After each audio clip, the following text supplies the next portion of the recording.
Here it is, the swamp. The base is right across, in the church. Can't see it from here.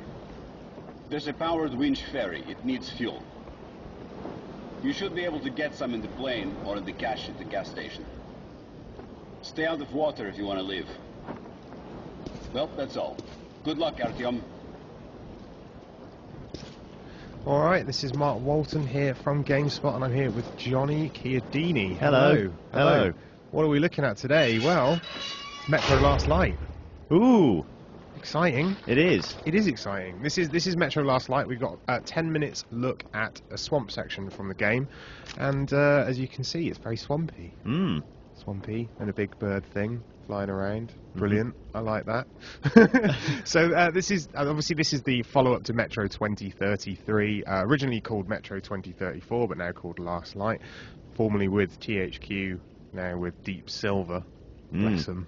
Poor guys. But one of the things about this game that I saw, well, I played about 3 hours of this game at an event, and one of the things I did, I played it on PC, and as you can see, it's quite the looker. Yeah, it's very nice. You liking the graphiciness? I do enjoy the graphiciness. The clouds are very nice, and I know that's a really asinine thing to say generally in a video game, but obviously they're using them to quite great effect here, and the kind of burnt out gnarled trees and stuff. This looks very nice. It's much more kind of accomplished than Metro 2033. It seems like quite a big step up. Yeah, there were a lot of bugs in that game, and you know, hopefully this time they've been eradicated. But as you see, from a visual standpoint, they've still got the post-apocalyptic thing going on. It's very grey and very brown, but then, you know, well, there's been nuclear war and stuff. It's fine. So in this game, you still play as Artyom, as mentioned there, who was in the first game, and the Dark Ones are still around. There's a lot of story going on. We don't want to spoil it for you. This section of the game is essentially spoiler-free as well, so it's good. Good news. Our mission is to find some fuel cans to get across the river and, you know, get to safety without getting in this water, because there's monsters and things in there. Well, mutants. Yeah, they're doing quite a lot with the sound design here. I can hear things kind of skittering away behind us. And yeah. It's nice. Well, one of the things in this game is there are a lot of spiders, and I hate spiders. I know you do. Right, so, and they're everywhere. Like, in a minute, we're going to go in here, and there's going to be spiders. Oh dear. See, look at those little touches where he wipes his mask. Yeah, they're nice. There's kind of little flourishes. Yeah, it's cool. See, look. Ooh. I do not like. Well, that's pretty gross. Yeah, it's pretty gross. I mean, you can shoot them if you want, but he's chosen not to shoot them here. Pacifist Artyom. Kind of reminds me a bit of The Mist. The Mist? Yeah. There's. I can't say I'm familiar with The Mist.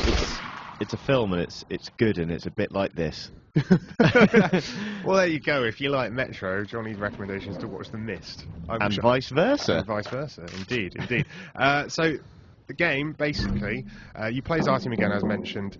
You start the game in the Metro, as you'd expect, but there are more of these outdoor sections this time, I've noticed. And you've got your gas mask that you need to sort of keep topped up. You see his little watch there, tells you how much air you've got left. Same sort of rules apply.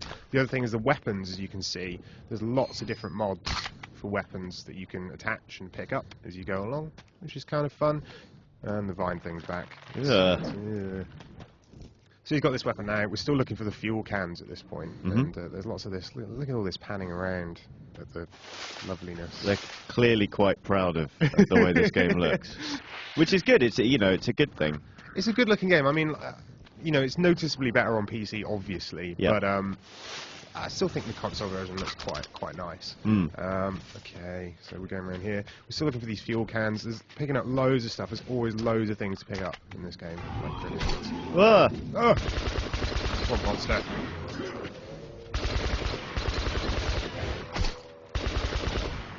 He's not dead yet. I gotta say, I'm a real sucker for like a big. Get some. Sorry, that was really unfortunate. Time to pause. Cool. I'm a real sucker for a big bestiary, like when there are lots of different critters running around and, you know... Well, if you like that, just wait till later on. Oh, yeah. A bigger beastie. He cut a wire there. I don't know why. It must be a tripwire. I would assume so. I can't remember now. It's one of those things. So, yeah, I mean, like when I played this game, it continues the story from the first one. You're still looking at basically different factions trying to basically take control of this post-apocalyptic wasteland, and you're like the one guy that can save it all. Hooray! Yay. And you know, there's a lot of exploration stuff. One of the things I found when I was playing the earlier sections of the game is it's a much slower pace than most shooters. Sure, yeah. As you probably noticed, you know, there's a lot of exploring, trying to find stuff, and you know, there's less of the oh my god, we're bang bang shoot stuff.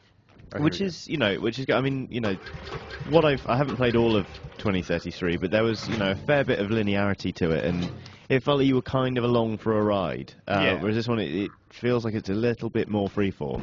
Yeah, I think so. I mean, I guess the metro sections, because of the way they're laid out, i.e. it's a metro line, Yeah. a train line that kind of only goes one direction, are a little bit more focused. Yes. But then you've got these sections to sort of balance it out. So he's got to get on the long. On the long. Go. Lovely. Otherwise the big monster thing comes and eats him. Uh, And the last thing you want really is to have your face bitten off by a big monster thing. I have to say, yeah, that's not high on my list of priorities It at happened- any time. Well, no, it happened to me once. Really? Well, I didn't bite off my face. Okay. It licked my face and it was a Dalmatian. But it depends on your definition of big monster thing. Right. So, in this plane, basically, hopefully we'll find the fuel cans in here. Mhm. And then something's going to happen. Hello. See there, it's an example of all the cool mods. Wow, There's okay. a mega shotgun at this point. One of these has got to have fuel in, surely. No. Hello. Ah!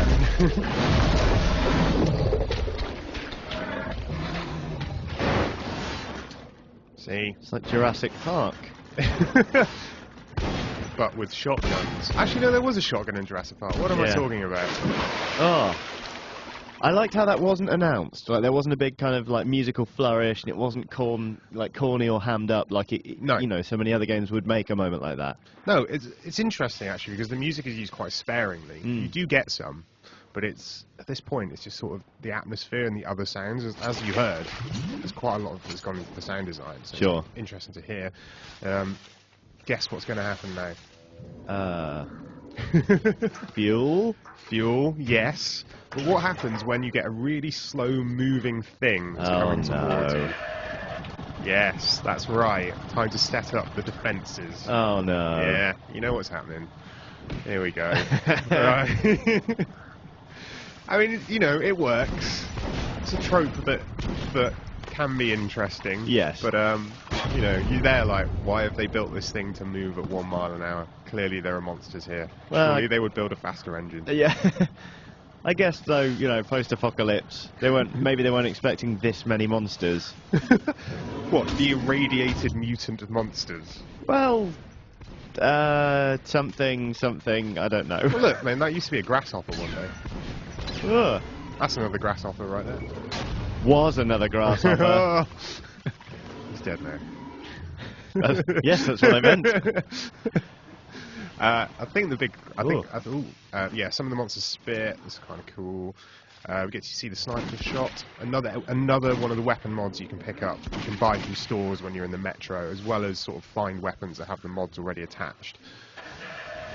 Oh, it broke down. Oh, that unreliable tech. There's the music. Ah.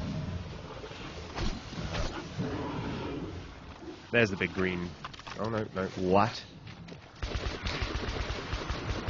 Just casually injecting himself with morphine there, just keeping him going.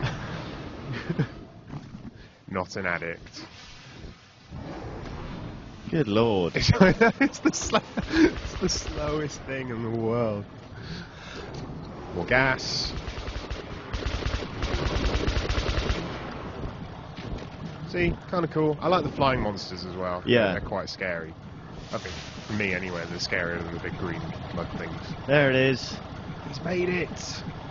It's like another bit from Jurassic Park. Yeah. It's like the bit with the lawyer. What, where he gets eaten on the toilet? No, well, the lawyer who does get eaten on the toilet at the very start. Anyway. Well, yeah, anyway. So that's Metro Last Light. If you want to check out more, head over to GameSpot.com. But for now, that's it from me and Johnny. Yeah. Thanks for watching. Cool. Bye. Bye.